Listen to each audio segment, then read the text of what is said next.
अल्हम्दुलिल्लाहि वकफ़ा वस्सलामुन अला इबादिहिल्लज़ीना इस्तफ़ा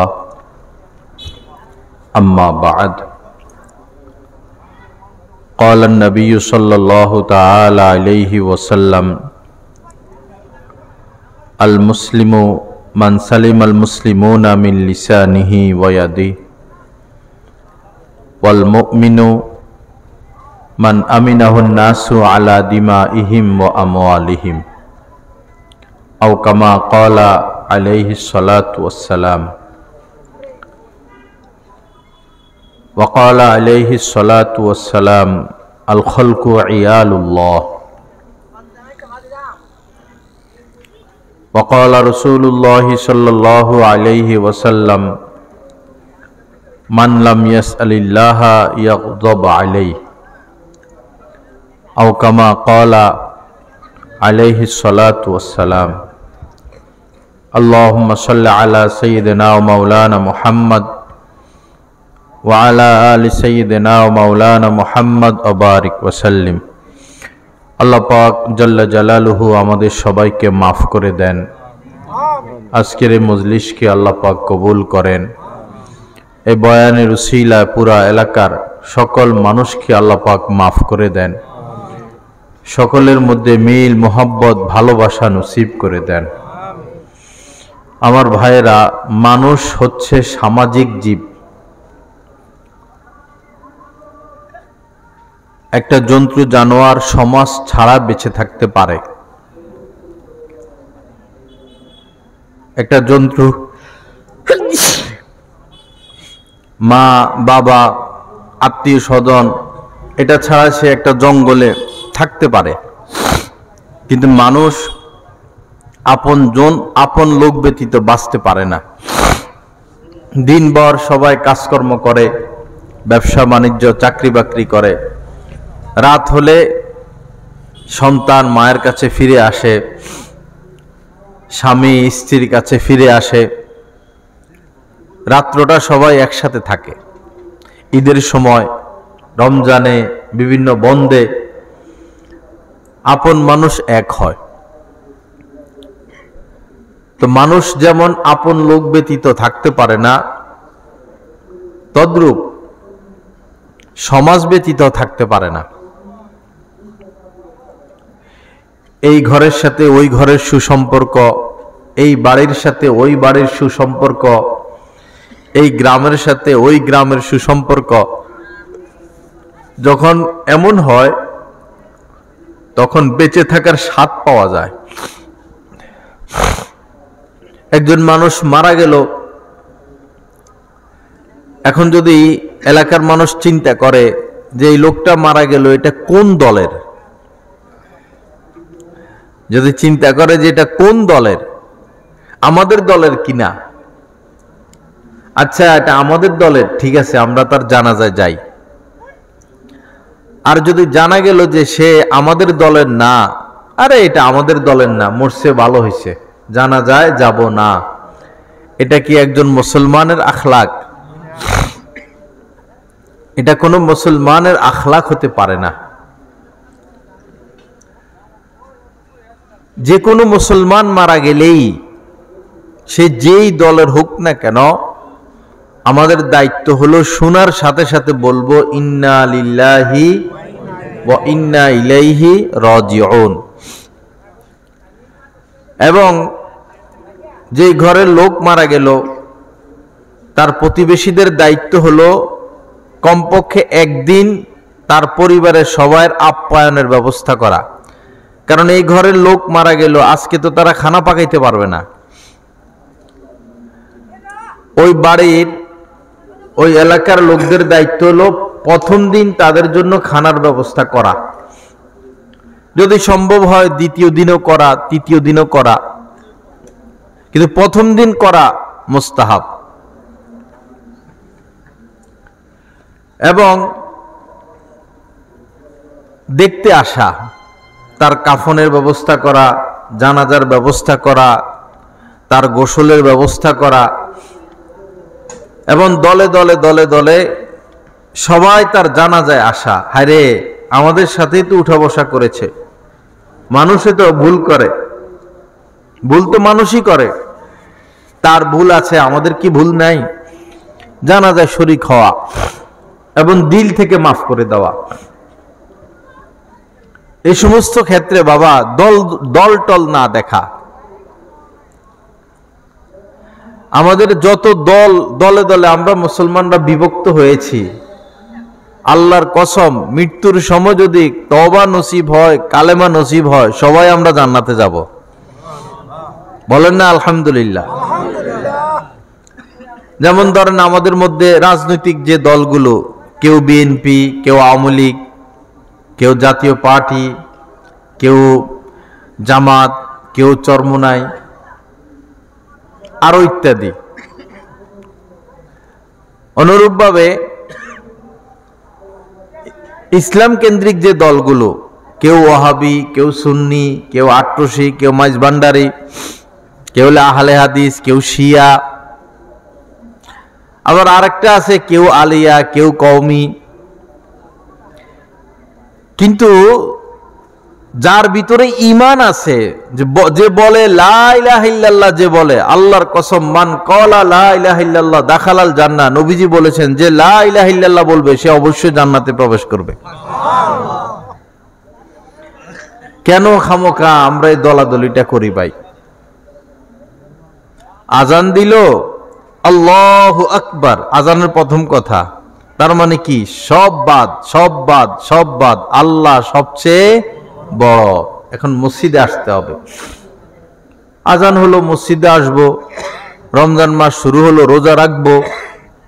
আজকে ঈদের দিন, ঈদের নামাজ পড়বো। জুমার দিন, জুমার নামাজ পড়বো।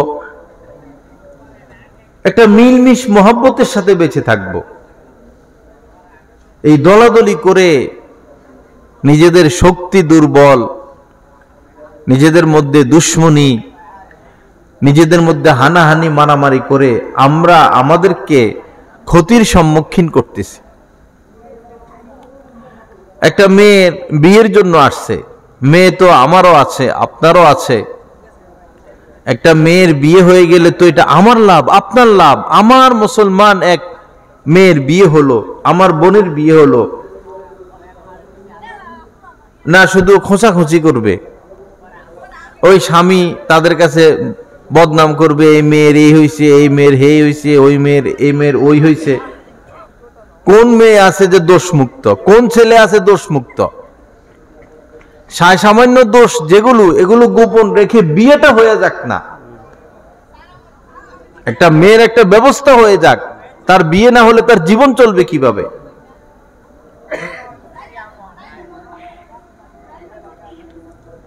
এই মুনাফিকি আচরণগুলো আল্লাহর রাস্তে না করি। পারলে উপকার করব, না পারলে চুপ থাকবো। নবীজি বলেছেন, মান কানা ইউমিনু বিল্লাহি ওয়াল ইয়াউমিল আখির ফালইয়াকুল খায়রা আও লিয়াসমুত। যে আল্লাহকে বিশ্বাস করে, আখিরাতকে বিশ্বাস করে, সে কথা বললে ভালো কথা বলবে, অথবা সে যেন চুপ থাকে। কথা বললে কি বলবে? ভালো কথা বলবে, অথবা সে যেন চুপ থাকে।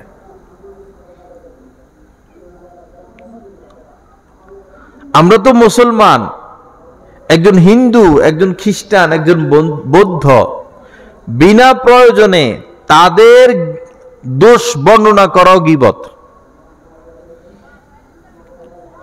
যে কোনো ধর্মের লোক হোক, যদি আপনি তার বদনামি করেন সেটাও গীবত। সেই জায়গায় যদি একজন মুসলমানের বদনামি করেন, তাহলে আপনার অপরাধটা কত বড়।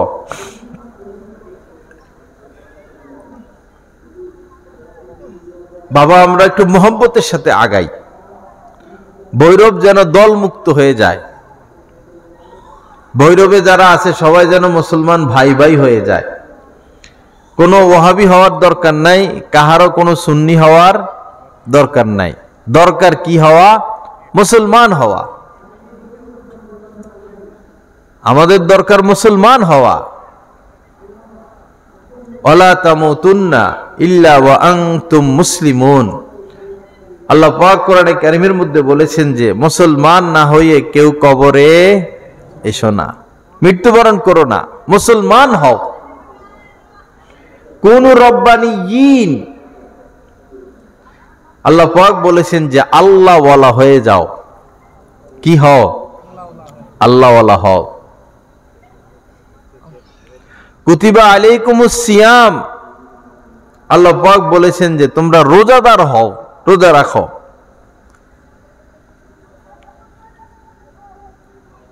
ওয়া আকিমুস সালাতা ওয়া আতুজ যাকাত, নামাজি হও, যাকাত প্রদানকারী হও।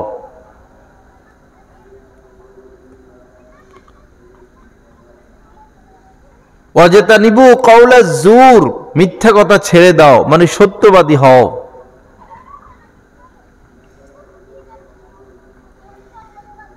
দানবীর হও, মা বাবার খেদমত করনেওয়ালা হও, সমাজসেবী হও।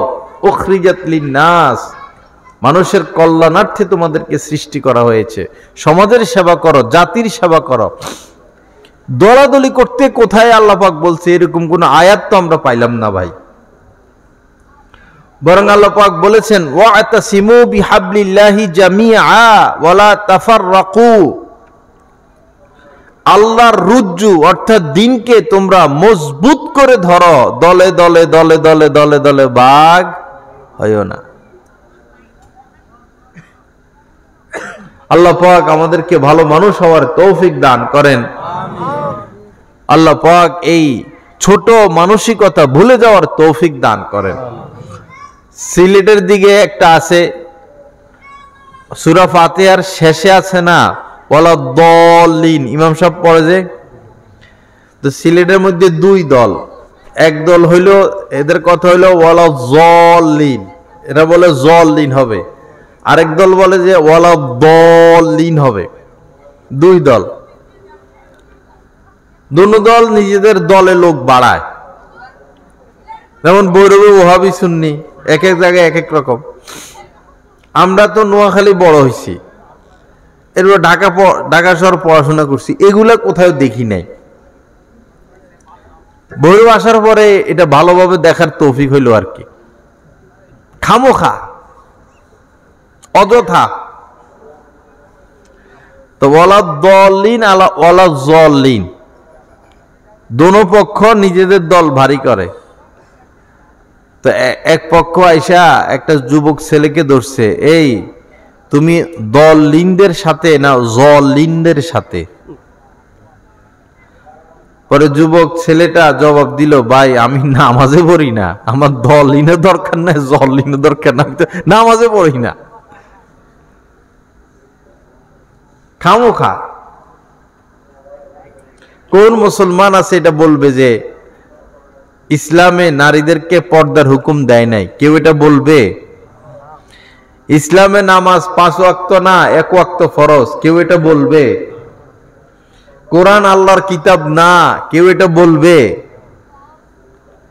হজ করতে কাবা যাওয়া লাগবে না, কেউ এটা বলবে? তো সব তো আমাদের ঠিক আছে, সব তো ঠিক আছে।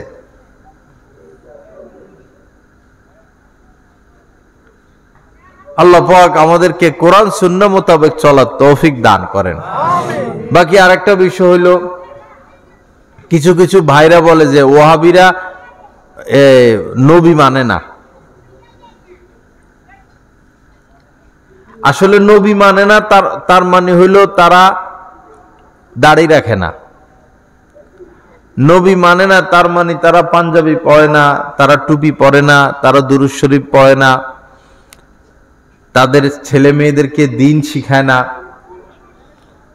তারা রাস্তায় হাঁটার সময় ডান পাশ দিয়ে হাঁটে না, তারা মেসওয়াক করে না, তারা সুন্নত তরিকায় খায় না, সুন্নত তরিকায় ঘুমায় না, তারা পূর্ব দিকে ফিরে নামাজ পড়ে, তারা প্রস্রাব পায়খানা করে পানি খরচ করে না, তারা সতর ডাকে না। নবী মানে না তো বলতে এটা বুঝায়। কিন্তু সামাজিকভাবে আমরা একটু লক্ষ্য করি, কারা কাদের মধ্যে, কোন দলের লোকদের মধ্যে দাঁড়িয়ে বেশি, কোন দলের লোকেরা টুপি পরে বেশি, কোন দলের লোকেরা পাঞ্জাবি পরে বেশি, কোন দলের লোকদের স্ত্রীরা মেয়েরা পর্দা করে, ছেলেদেরকে দিন শিখায়, আমরা বাস্তবে দেখি না, একটু লক্ষ্য করি। কোরআনে কারিমে যেখানেই আল্লাহ পাক নবীজির কথা আলোচনা করেছেন সেখানেই বলেছেন আমার নবীকে অনুসরণ করো। জান্নাতে যাওয়াই যাবে না নবীর আনুগত্য, নবীর অনুসরণ ব্যতীত। আমাদের কাজ হলো নবীকে অনুসরণ করা। আপনি থুতু ফেলবেন, আপনার মন মতো ফেললে হবে না। কিবলার দিকে থুতু ফেলা যাবে না, ডান দিকে থুতু ফেলা যাবে না, বাম পাশে থুতু ফেলতে হবে। থুতু ফেলার ক্ষেত্রেও কাকে মানতে হবে? নবীজিকে মানতে হবে। আপনি শুইলেন, কেউ ঠাস করে শুয়ে যায়, কেউ কাইত হইয়া শোয়, কেউ চিত হইয়া শোয়, কেউ উপর হইয়া শোয়, কেউ ডানে কেউ বামে। না, শোয়াটা নবীজির সুন্নত মোতাবেক হতে হবে। এটার নাম নবীর আনুগত্য, নবীর মোহাব্বত। প্রথমে অন্তত ডান কাত হওয়া, ডান হাতটাকে ডান গালের নিচে দিয়ে ডান কাত হয়ে শোয়া। দোয়া পড়লেন, এরপরে আপনার যেভাবে আরাম হয় শুইলেন, কিন্তু শুরুটা এভাবে করা, অন্তত পারলে এইভাবেই শোয়ার অভ্যাস করে ফেলা। শুইছেন ডান কাত হয়ে, ডান হাত ডান গালের নিচে, একবার ঘুম থেকে উঠলেন এভাবে, পারলে এরকম হয়ে যাওয়া। কিন্তু এটা জরুরি না, কিন্তু শুরুটা এরকম করা। ঘুম যাওয়ার আগে নবীজি যা যা করতেন সেগুলো করা। এই তো নবীর ভালোবাসা, নবীর প্রেম, নবীর আনুগত্য। নবীজি অজু করে শুইতেন, আমরা কে অজু করে শুই? নবীজি 3 কুল পড়তেন শোয়ার আগে, বিসমিল্লাহ সহ কুল হুয়াল্লাহ 3 বার, ফালাক 3 বার, নাস 3 বার পড়ে হাতে ফু দিতেন। এরপর শরীরের মধ্যে হাতটা মুছে দিতেন। আমরা তো কামারটা করি না, মেসওয়াক করে শুইতেন।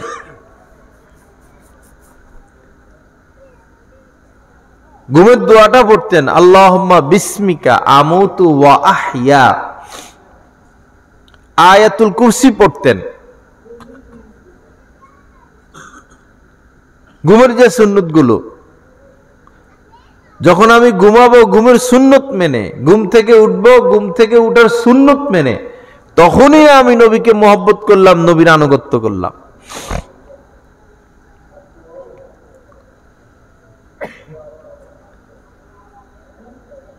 রাসূলের জামানায় সাহাবায়ে কিরাম কখনো মুসলমানদের দুশমনের পোশাক পরতেন না।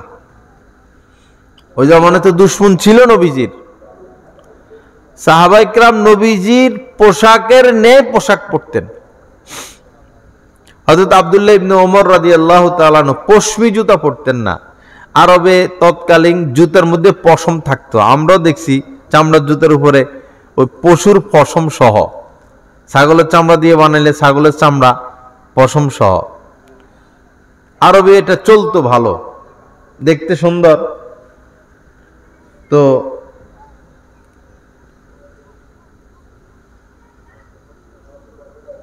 গাড়িতে চলে দেবে। তো হযরত ওমর ইবনে আব্দুল্লাহ ইবনে ওমর রাদিয়াল্লাহু তাআলা আনহু কখনো পশমি জুতা পরেন নাই। তো কেউ জিজ্ঞাসা করলো যে আপনি পশমি জুতা পরেন না কেন? শখ করে হইলেও তো পড়তে পারেন। তিনি বললেন, আমি নবীজিকে কখনো পশমি জুতা পরতে দেখি নাই, এজন্য আমিও পরিধান করি না।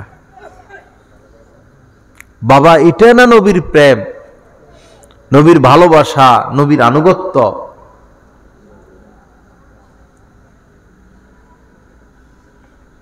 নবীজি কখনো না স্ত্রীর গায়ে হাত তুলেছেন, না কোনো খাদেমের গায়ে হাত তুলেছেন। এখন এখানে তো স্বামী অনেক, কথার কথা আর কি। যদি বলি কে কে পর্যন্ত স্ত্রীর গায়ে হাত তোলেন নাই, আল্লাহ জানে কয়জনের হাত উঠবো। গত 3 দিন আগে একজনে স্ত্রীকে ভালো মতো মারছে, মাইরা পরে আসছে আমার কাছে, অনেক মাইর দিছি। কি জন্য মাইর দিছ? এই ব্যাপার, শুধু ঝগড়া করে। পরে আমি বললাম কি দিয়া মাইর দিছ? কয় ঝাড়ু পাইছি, সলার ঝাড়ু, ফুলের ঝাড়ু। তো বললাম ঠিক হয়েছে মাইর দেওয়াটা, মহিলা মানুষ, ধৈর্য ধরবা, মারছো কি জন্য? সে তার মা ছাড়া এখানে তোমার কাছে থাকে, বাবাকে ছাড়া থাকে, তার ভাই বোনকে ছাড়া তোমার সাথে থাকে, তার বান্ধবী, তার ঘর বাড়ি, তার আত্মীয় স্বজন সবাইকে ছেড়ে দিয়া তোমার সেবা এসে পড়ে আছে, তার ভুল হইতে পারে না? সে কি ফেরেশতা? সে তো মানুষ, তার তো ভুল হইতে পারে, কি জন্য মারলা? পরে কইলাম যে এখন যাওয়ার আগে নতুন 3 পিস একটা কিনবা, জামা জুতা কিনবা 1 জোড়া, এটা কিনা পরে ঘরে যাইবা, এটা শাস্তি। আচ্ছা ঠিক আছে। স্ত্রীদেরকে মারা এটা ছোট কাজ, ধৈর্য ধরবেন। দোষ তো আমাদেরও আছে, দোষ যে পুরাটা তাদের এমন তো না, দোষ আমাদেরও আছে। কখনো স্ত্রীদের গায়ে হাত তুলতে নাই, বুঝাইতে থাকবেন। আপনি যদি পাপের সুযোগ করে দেন তো সে তো পাপ করবেই। এক লোক আসছে নরসিংদীর থেকে, আধা পাগল হইয়া, মানুষ খুন করবো এরকম। পরে আমার সাথে একা কথা বলার সুযোগ চাইতেছে, সুযোগ দিতে পারতেছি না। যাই হোক, পরে শুনলাম সে বলতেছে, হুজুর 35,000 টাকা আমি সৌদিতে বেতনে চাকরি করতাম, 32,000 টাকা আমি আমার স্ত্রীর জন্য পাঠাই দিতাম। আমি কত কষ্ট করছি জীবনে, 35,000 কামাইলে 32 পাঠাই দিলে থাকে কি? ভালো একটা জামা পরি নাই, ভালো খাই নাই, ভালো রুমে থাকি নাই, সব স্ত্রীর কাছে পাঠাই দিতাম, যা যা বলতো তা দিতাম। পরে বলতেছে, আমি হঠাৎ বাড়িতে আসলাম, এসে দেখি আমার স্ত্রীর রুমের দরজা বন্ধ। পরে দরজা নক করলাম, ভিতরে সে আর তার খালতো ভাই। সে বলতেছে, আমি যদি এর 1000 টুকরা করি দাও দিয়া কোবাইয়া, আমার জিদ ঠান্ডা হবে না, তালাক দিয়ে দিবে।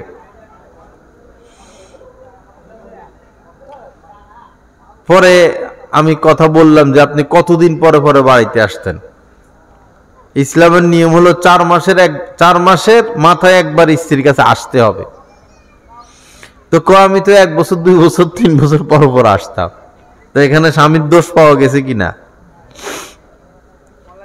পরে অনেক কথাই হয়েছে, সব তো মনে নাই, বোঝানোর চেষ্টা করছি যে বাসায় ডিশ লাইন তো আছে, ওয়াইফাই লাইন তো আছে, টাচ মোবাইল তো আছে। তা আপনার টাচ মোবাইল দিয়ে দিছেন, ডিশ লাইন দিয়ে দিছেন, ওয়াইফাই লাইন দিয়ে দিছেন, আপনি আসেন 2-3 বছর পরে, আপনার স্ত্রীটা বাসায় একা থাকে, বাচ্চাগুলো স্কুলে চলে গেলে সে পুরো একা, তো সে পাপ করবে না? পাপের সুযোগ তো আপনি দিলেন।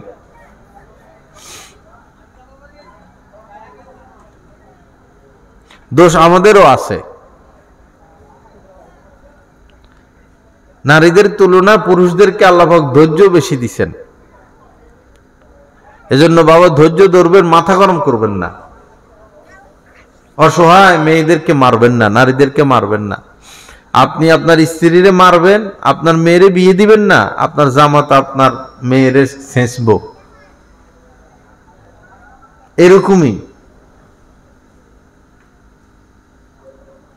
হযরত মাওলানা আশরাফ আলী থানভী রহমতুল্লাহ আলাইহি একটা ঘটনা লিখছেন। একটা বুড়া বেটা, সে কৃষক, মুরব্বী, হাল চাষ করে ঘরে আসছে। ভাত দাও। স্ত্রী ভাত দিছে, খাইতে বসছে, মুখে লোকমা নিয়ে দেখে যে লবণ 1 ফোঁটাও দেয় নাই। এমনি তো মেজাজ কড়া, কৃষক মানুষ। পরে ডাইনে তাকায়, বামে তাকায়। স্ত্রী তো সরল মন, স্বামী কি লাগবো আপনার, আমাকে বলেন। স্ত্রীর সামনে বসা, এই মহিলারা স্বামীরে খাওয়াইয়া মজা পায়, স্বাদ পায়। পরে বেটা তো ওই যে ডান্ডা খুঁজতেছে, ডান্ডা লাঠি। আজকে আজকে খবর আছে,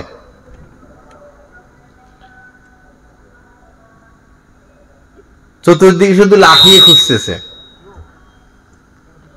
ওই জমানা হয়তো ঝাড়ুটাও ছিল না। পরে তার মনে পড়ছে যে হায়রে, আমারও তো একটা মেয়ে আছে, মেয়েটাকে বিবাহ দিছি, আমার মেয়ের দ্বারাও তো এই ভুল হতে পারে। কোনোদিন সে রান্না করলো, তরকারি দিল না, আমি তো আমার জামাতার কাছে এটাই আশা করব, আমার জামাতা যেন আমার মেয়েটাকে মাফ করে দেয়, না মারে। যাক, আমিও মাফ করে দিলাম, আমারও তো শ্বশুর এটাই আমার কাছে কামনা করে, তার মেয়েটাকে যেন না মারে। যাক, মাফ করে দিলাম। সুন্দর মতো খাইয়া উঠে গেছে, শেষ। পরে লোকটা মারা গেছেন, বয়স হয়েছে। তার এক বন্ধু তাকে স্বপ্নে দেখছে, বলল, কি দোস্ত, আল্লাহ তোমার সাথে কি মুআমালা করছেন, কি আচরণ করছেন?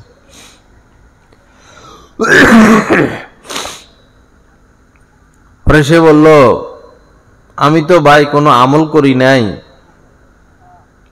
আর মাফ পাওয়ার মতো কোনো আমল নাইও, তারপরও আল্লাহ পাক দয়া করে আমাকে মাফ করে দিছেন। এমন একটা আমলের কারণে মাফ করছেন, এটা যে আমল, আর এটা যে নেক আমল, এটা যে ভালো কাজ, এটাও আমার জানা ছিল না। কি যে আল্লাহ আমাকে বললেন, বান্দা, মনে পড়ে ওই দিন তুমি তোমার স্ত্রীর উপরে রাগ করছিলা, তরকারিতে লবণ দেয় নাই, পরে তুমি লাঠি খুঁজতেছিলা, তো ওই দিন তুমি মনে মনে তার উপর রাগ করেছ, আবার মনে মনে তাকে মাফও করে দিয়েছ। আজকে আমিও তোমারে মাফ করে দিলাম।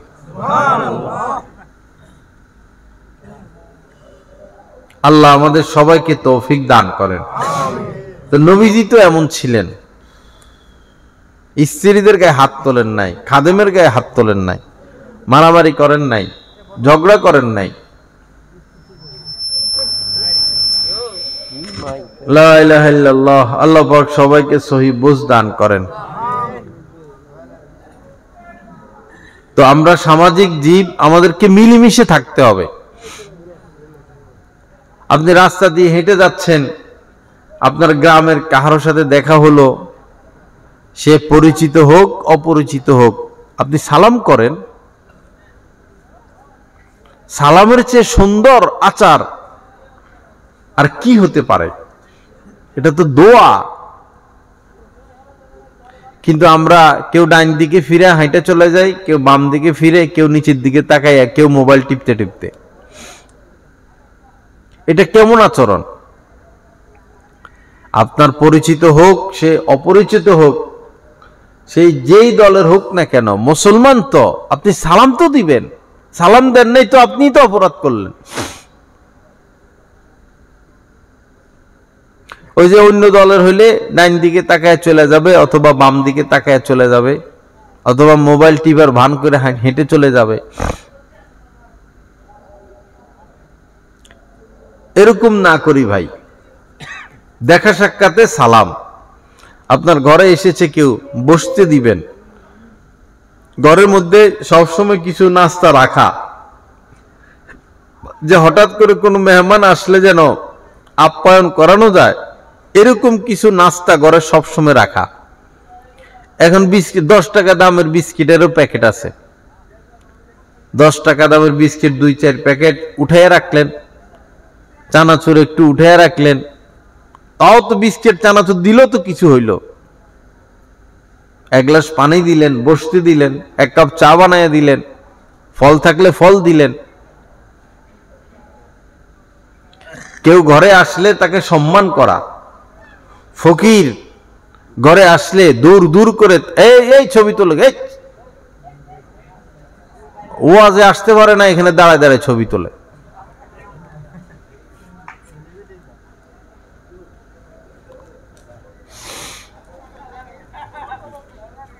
তো ফকিরকে কখনো তাড়িয়ে দিবেন না ভাই। হাদিসে এমনও আছে, অনেক সময় তোমাদের কাছে এমন ব্যক্তিরা সাহায্য চায় যারা মানুষও না, জিনও না। এমন অনেক সময় এরকম লোক হাত পেতে বসে যারা মানুষও না, জিনও না, অন্য জাতি, ফেরেশতা, আল্লাহ পরীক্ষার জন্য পাঠাইছেন।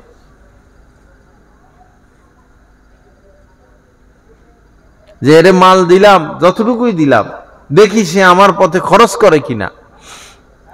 মা বাবা, দাদা দাদি, নানা নানি টাকা বা চকলেট, কোনো মজা ছোট বাচ্চার হাতে দেয়, বাচ্চা খুশি হয়, পরে বলে দাও, বাচ্চা দেয় না। বাচ্চার জিনিস কি সে খাবে? খাবে তো না, বাচ্চার মন দেখতেছে। আবার যদি বাচ্চা দিয়ে দেয়, মা বাবা খুশি হয়ে যায়, পরে ওই জিনিস আবার ফিরিয়ে দেয়। সম্পদ যার যতটুকু আছে আল্লাহই দান করছেন।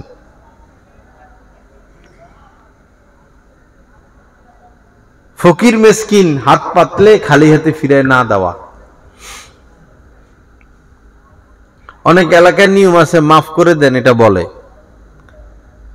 5টা ফকির আসছে, 500টার ক্ষেত্রে মাফ করে দেন। আপনি এক মুঠ চাউল দেন, 5টা টাকা দেন, এই জামানে আর 5 টাকা কি 10 টাকা কি।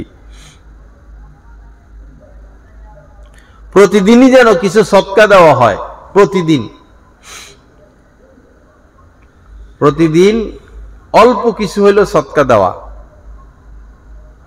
ইন্না সাদাকাতা লা তুতফিউ গযবার রাব্বি ওয়া তাদফাউ মিতাতাস সুই। নবীজি বলেছেন, নিশ্চয়ই সদকা ক্রোধকে, আল্লাহ পাকের ক্রোধকে প্রশমিত করে এবং অপমৃত্যু রোধ করে।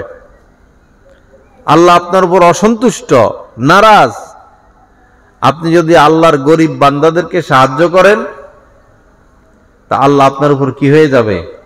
সন্তুষ্ট হয়ে যাবে। এবং অপমৃত্যু, হঠাৎ হঠাৎ মানুষ মরে যায়, চাক্কার নিচে পড়ে যায়, আগুন লেগে যায়, পানিতে পড়ে যায়। সৎকার দ্বারা অপমৃত্যু থেকে বাঁচা যায়। এজন্য প্রতিদিন কিছু হলেও সৎকা দিবেন। হেঁটে যাচ্ছেন, মসজিদ পাইছেন, দান বাক্সে দিয়ে দিলেন, মাদ্রাসায় পাইছেন, দান বাক্সে দিয়ে দিলেন, কোনো ফকির পাইছেন, আসলে ফকির, ব্যবসায়ী ফকির না, কিছু তো আসে পেশাদার ফকির, যারা আসলে ফকির, ল্যাংলা, অন্ধ, বোবা, একদম হতদরিদ্র, তাদেরকে কিছু সাহায্য করা, তখন আপনি আল্লাহর দয়া পাবেন। ইরহামু মানফিল আরব, নবীজি বলেছেন, জমিনের উপরে যারা আছে তাদের প্রতি দয়া করো। ইয়ারহামকুম মানফিস সামা, ইয়ারহামকুম মানফিস সামা, আসমানে যিনি আছেন তিনি তোমাদের প্রতি দয়া করবেন। কেউ বিপদে পড়ে গেছে, রক্তের দরকার, রক্ত যে কি গুরুত্বপূর্ণ সাবজেক্ট। বাচ্চা হবে, সিজার করবে, রক্ত মিলাইতে পারে না, অপারেশন করবে, রোগীর অবস্থা খারাপ, রক্ত মিলাইতে পারে না। যুবক ছেলেরা যারা আছে, এরা যদি 3 মাস পর পর রক্ত দেয়, কোনো ক্ষতি নেই। 3 মাস পর পর রক্ত দিলে কোনো ক্ষতি হয় না। রক্ত আল্লাহর পক্ষ থেকে তৈরি হয়, কিছুই হয় না রক্ত দিলে। এটা ভয়ের বিষয়, সাহস করে দিয়ে দিলে হয়, ক্ষতি নেই। 3 মাস 6 মাস পর পর, অন্তত বছরে 2 বার রক্ত দেওয়া দরকার। রক্ত তো আর বানানো যায় না, নাহলে তো ওষুধ কোম্পানিরা রক্ত বানাইতো, তৈরি করত। একজনের শরীর থেকে আরেকজনের শরীরে দিতে হয়। তো কেউ অসুস্থ, রক্তের প্রয়োজন, দিবেন। কোন মানুষ বিপদে পড়ছে, আপনার কাছে ঋণ নিতে আসছে, 500 টাকা, 1000 টাকা। বিপদে পড়লে 500 টাকাও অনেক, বিপদে পড়লে 5000 টাকাও অনেক। বিপদ নাই, এখন 5 লাখ টাকা কোনো ব্যাপার না। তো এরকম যদি কেউ ঋণ নিতে আসে, আপনার সামর্থ্য থাকে, ঋণ দিলেন, আল্লাহর বান্দার একটু উপকার হইল।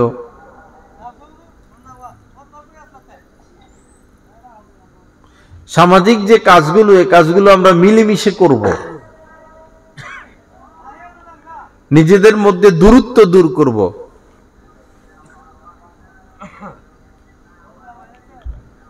এবং সর্বক্ষেত্রে আমাদের নবীজির সুন্নতকে জিন্দা করব। হযরত আবু যর গিফারি রাদিয়াল্লাহু তাআলা আনহুকে নবীজি বলেছেন যে যখন রান্না করবা পানি বাড়াইয়া দিও, ঝোল বাড়াইয়া দিও, যেন এক বাটি তরকারি তুমি তোমার প্রতিবেশীকে দিতে পারো। আপনার ঘরের সামনে একটা কাঁঠাল গাছ আছে বা লিচু গাছ আছে বা পেয়ারা গাছ আছে, পেয়ারা ধরে, আপনি খান, খাইতে থাকেন। পাশের ঘর আছে, এই বাড়িতে আরো 2-4টা ঘর আছে, তারা প্রাপ্য না, ঠিক আছে, আপনারই পেয়ারা গাছ, কিন্তু কি আপনার উচিত না তাদের ঘরে মাঝে মধ্যে পেয়ারা দেওয়া? উচিত কিনা? উচিত। পেয়ারাই তো, বা পেঁপে বা লিচু গাছ আছে, 4-5টা লিচু একসময় পাঠাই দিলেন, 10-12টা লিচু পাঠাই দিলেন, খুশি হয়ে গেল। চোখের সামনে লিচু ধরতেছে, চোখের সামনে পেয়ারা পাকতেছে, খাইতে পারে না। আপনিও কৃপণ মানুষ, এগুলো তো ঠিক না। মনে করেন আপনি ইলিশ মাছ ভাজি করতেছেন, গরু গোশত পাকাইতেছেন, গ্রান কিন্তু আশপাশ যায় দেশ গ্রামে, তো ওই পাশের ঘরে শিশু বাচ্চা টাচ্চা আছে, তাদের মন খারাপ হয়, একটু গোশত দিয়ে দিলেন, আপনি দিলে আপনি পাবেন।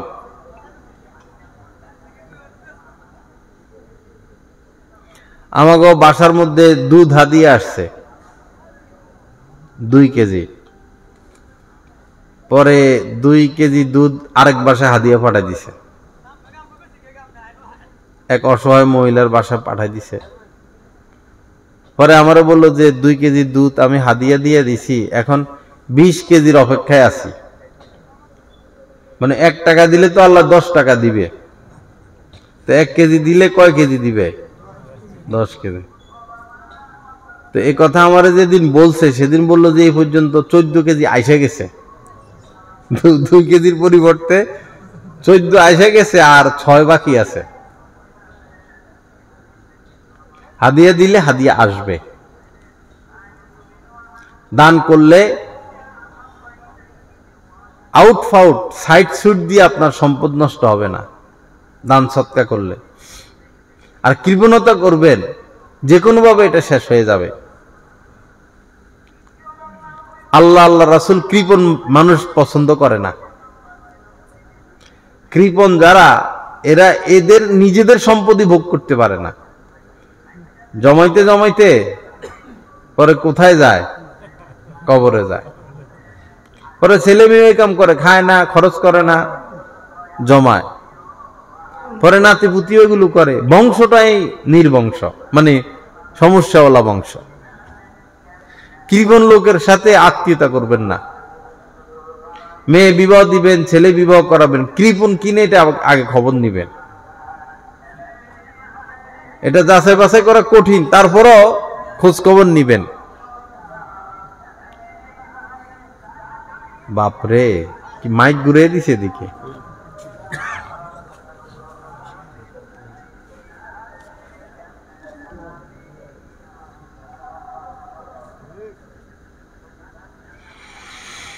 লা ইলাহা ইল্লাল্লাহ। আল্লাহ পাক আমাদেরকে মাফ করে দেন, সহি বুঝ দান করেন। তো কি যেন বলছিলাম, কৃপণ এটা ঠিক না। কারীবুন মিনান নার,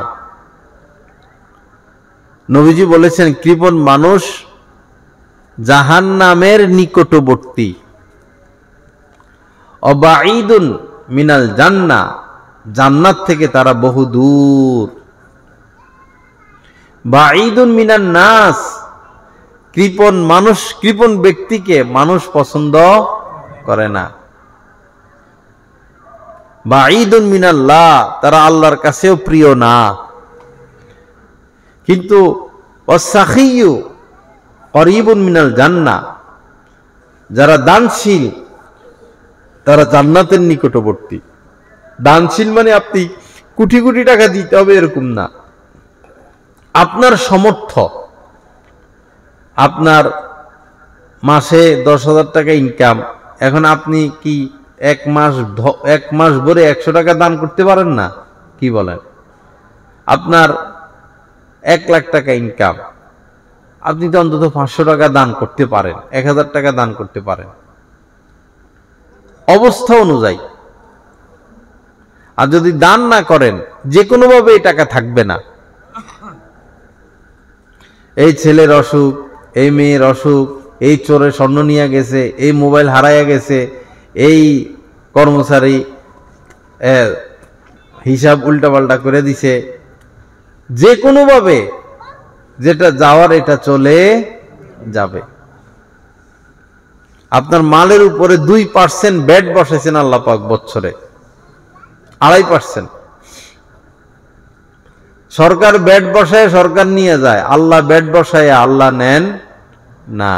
গরিবকে দিতে বলেন, আল্লাহ টাকা পয়সা দিয়ে কি করবেন?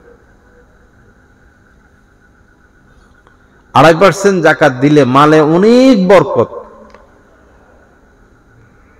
হাদিস শরীফের মধ্যে এসেছে, জলে বা স্থলে যেখানে মাল ধ্বংস হয়ে যায়, জলে যেমন নৌকা ডুবে যায়, জাহাজ ডুবে যায়, স্থলে আগুন লাগে, চুরি হয়ে যায়, এটার বড় কারণ হলো যাকাত না দেওয়া। গরিবের 2.5% গরিবকে না দেওয়াই হচ্ছে বড় কারণ। এজন্য ধনী ভাইরা সাহস করে যাকাত দিয়ে দিবেন। যাকাত দিলে মাল এটা স্থায়ী হয়, স্থায়িত্ব পায়, মালের মধ্যে বরকত হয়, মালের মধ্যে নূর আসে, মাল পবিত্র হয়, দোয়া আসে। আল্লাহ আমাদের সবাইকে তৌফিক দান করেন। আল্লাহ আমাদের সবাইকে মাফ করে দেন। তো কৃপণতা করব নাকি দূর করব? দূর করব। কৃপণ বেশিরভাগ ধনীরা কৃপণ হয়, যাদের সম্পদ টম্পদ আছে এরাই কৃপণ বেশি। গরিব আর কি কৃপণতা করবে? আছে বা কি, খরচ বা করব কি? ধনীরাই কৃপণ বেশি। আবার সব ধনী না, হযরত আলী রাদিয়াল্লাহু তাআলার মতো ধনী আছে, দান করে। আবার কারণের মতো ধনী আছে, দান করে না। তো হযরত আলী রাদিয়াল্লাহু তাআলার সম্পদ তো বাড়তেই আছে, আর কারণ দান করলো না, মাল টাল সহ একদম মাটির নিচে। আল্লাহ আমাদেরকে মাফ করে দেন। আল্লাহ পাক সহি বুঝ দান করেন। আল্লাহ পাক কৃপণতা থেকে হেফাজত করেন। তো মিল মোহাব্বতের সাথে থাকবেন। এই বাড়ির সাথে ওই বাড়ি, এই ঘরের সাথে ওই ঘর, এই গ্রামের সাথে ওই গ্রামের যেন একটা সম্পর্ক হয়। প্রতিদিন 5 বার আমরা মসজিদে একত্রিত হই, কিন্তু আমাদের মন একত্রিত হয় না। জুমার দিন ব্যাপকভাবে জুমা ইজতেমা হয়, যেন একজনের প্রতি আরেকজনের মোহব্বত জাগে, ভালোবাসা জাগে, কিন্তু দূরত্ব আরো বাড়ে। এরপরে দেখেন আল্লাহ ঈদের নামাজ রাখছেন, মাঠ, ঈদের মাঠ থাকবে, বিনা প্রয়োজনে মসজিদে ঈদের নামাজ না পড়া। পুরা মহল্লা মিলে একটা ঈদগাহ হওয়া চাই। অনেক ভালো হইতো যে পুরা ভৈরব থানা পৌরসভা নিয়ে একটা ঈদের মাঠ, ঈদের দিন পুরা পৌরসভার সবাই এখানে একত্রিত হবে, কত মজা হইতো। মাশাআল্লাহ আমাদের কমলপুর মাদ্রাসার মাঠে ঈদের নামাজ হয়, এই এলাকা থেকেও যায় অনেকে, ভালো লাগে। সকল মুসলমান এক হইল, খতিব সাহেব থেকে কিছু বক্তব্য নিল, কিন্তু মসজিদে মসজিদে ঈদের নামাজ, মসজিদে মসজিদে ঈদের নামাজ। মসজিদে তো 5 ওয়াক্ত পড়ি, ঈদের নামাজ তো মসজিদে না, এটা তো মাঠে, ঈদগায়।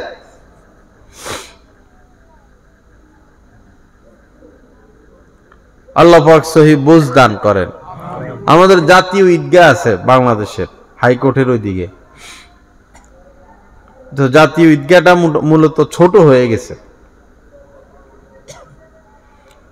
সরকার কত কিছুই তো বাজেট করে, ঈদগার জন্য যদি একটা বাজেট দেয় আর এটা 2 তলা 3 তলা 4 তলা হয়ে গেল, শুধু ছাদ হইল, সাইডে কিছু হইল না, এবং একটা ছাদের মধ্যে আরেকটা ছাদের লম্বা পার্থক্য, 2 ছাদ পরিমাণ ফাঁক ফাঁক রাখা,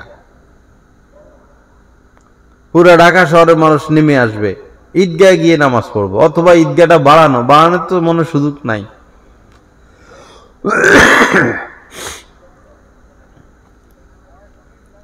আল্লাহ পাক চান আমরা মিলমিশের সাথে থাকি, মোহাব্বতের সাথে থাকি, ঝগড়া ফাসাদ না করি। গতকাল করিমগঞ্জ আমার মাহফিল ছিল, তো ওই এলাকায় যাওয়ার পর ওই এলাকার মানুষ কইল যে হুজুর, এই এলাকার মধ্যে কথায় কথায় ফাঁসি দিয়া দেয়, কথায় কথা বিষ খায়। এই কয়েকদিনে মাথায় 1 জন 2 জন 3 জন আত্মহত্যা করে, কঠিন অবস্থা, বিশেষ করে মহিলারা।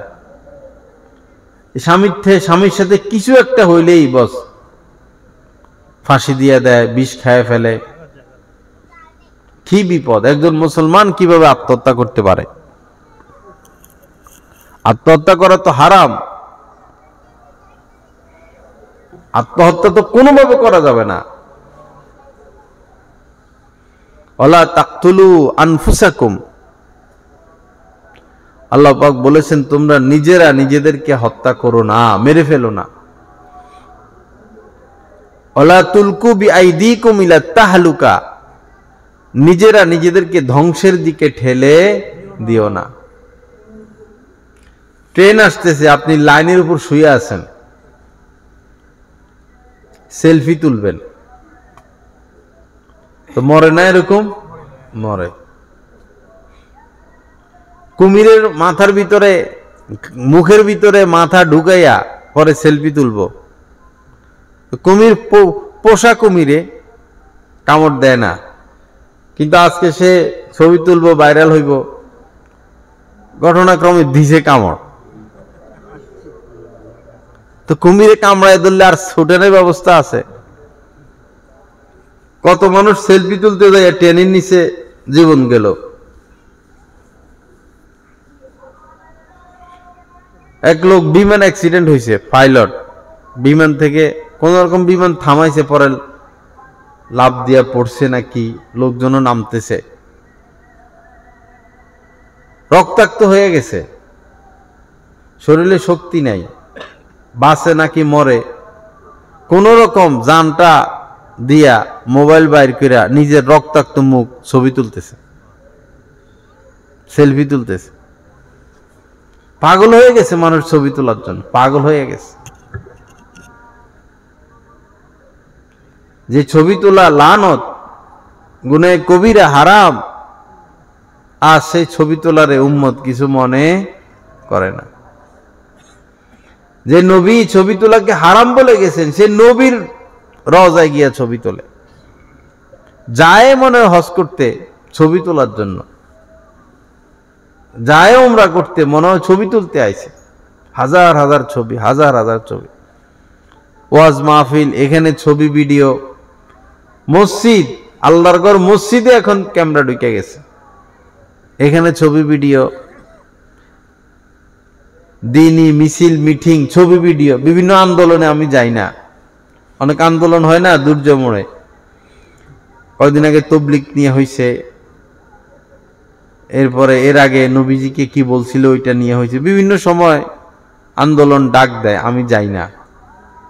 এখলাস দেখা যায় না, শুধু ছবি তোলা নিয়ে ব্যস্ত। আর ফেসবুকে ছাড়ো, কয়জনে দেখছে। যে কাজে এখলাস নাই, সেই কাজে কোনো নূর নাই, বরকত নাই।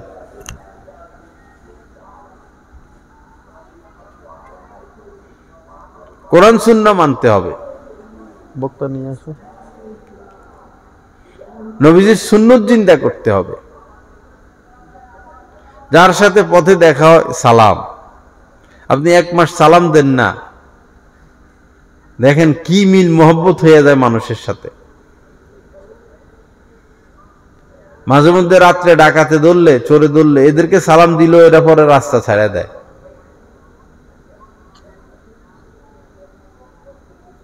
আলাদা আলাদা না, জুদা জুদা না। আপনি শুধু আপনার ঘর, আপনার সংসার, আপনার ছেলে, আপনার মেয়ে, আপনার বাড়ি, আপনার গাড়ি, আপনার টাকা পয়সা, আপনার ব্যবসা বাণিজ্য, এইটা নিয়েই জীবন কাটাইতে কাটাইতে বয়স হয়ে গেছে 50, 60, 70। ভাই, শুধু এটার জন্যই আল্লাহ সৃষ্টি করছেন, শুধু টাকা পয়সাই কামাইবেন, শুধু ছেলে মেয়ে, আর কিছু না। এটা তো করতে হবে, দায়িত্ব। কিন্তু আল্লাহ পাক তো বলেছেন উখরিজাত লিন-নাস, মানুষের কল্যাণার্থে তোমাদেরকে সৃষ্টি করা হয়েছে। তা'মুরুনা বিল মা'রুফ ওয়া তানহাউনা আনিল মুনকার, তোমরা সৎ কাজের আদেশ করবা, অসৎ কাজের নিষেধ করবা, নিষেধ দিবা। বাবা, কিছু ভালো কাজ করি। আপনি সম্পদ জমাচ্ছেন সন্তানের জন্য, সন্তান তো বসে থাকবে না, হেরাও তো এই কামে করব। এক মহিলা, সে 2 ঘন্টা জমির মালিক, সম্পদ আর কিছু নাই তেমন। তো সে তার স্বামীকে ওসিয়ত করতেছে যে আমি মারা গেলে এই 2 ঘন্টা জায়গা তুমি সদকা করে দিবা। আছে তো 2 ঘন্টা। তো স্বামী বলল, কি ব্যাপার, তো 2 ঘন্টা আছে, ওইটাই সদকা দান করে দিতাম। স্বামী বলল, তো তোমার ছেলে মেয়ে আছে না? স্ত্রী বলল, তো ছেলে মেয়ের জন্য রাখা গেলে আমার লাভ কি, এরা কি আমার কিছু দিবে?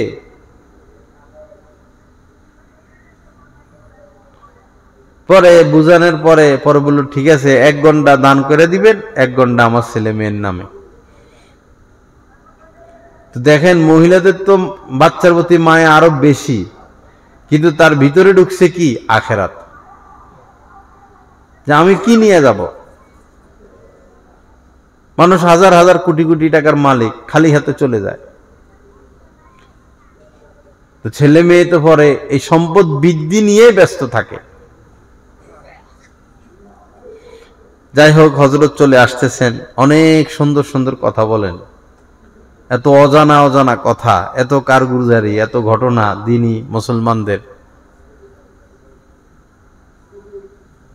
সবার প্রতি অনুরোধ থাকবে, বয়ানের শেষ পর্যন্ত থাকবেন, হযরতের সাথে দোয়া করবেন, নসিহতগুলো গ্রহণ করবেন।